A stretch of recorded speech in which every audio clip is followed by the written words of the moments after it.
السلام عليكم الخوت، تبارك الله عليكم بخير هانيين كلشي مزيان.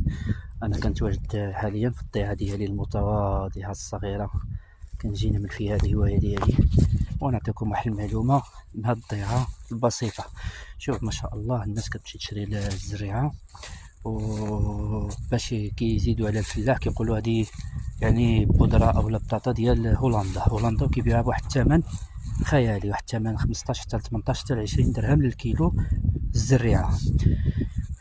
وانا مؤخرا صامت على كنت كنشري داك الزريعه، ولكن ملي اكتشفت ان تبارك الله المنتوج ديالنا المغرب تبارك الله كيعطي واحد الثروه هائله احسن حتى من ديك هولندا وبثمن رخيص تبارك الله. هذه مثلا موصله 5 دراهم للكيلو الزريعه، اقل من 5 دراهم بالجمله، يعني اقل بزاف 5 دراهم، وكتعطي ثروه مزيانه. شوف تبارك الله نتيجه ممتازه ما شاء الله. هذه ما فيها لا لانكري لا حتى شي حاجه، هذه طبيعيه. شوف ما شاء الله. شوف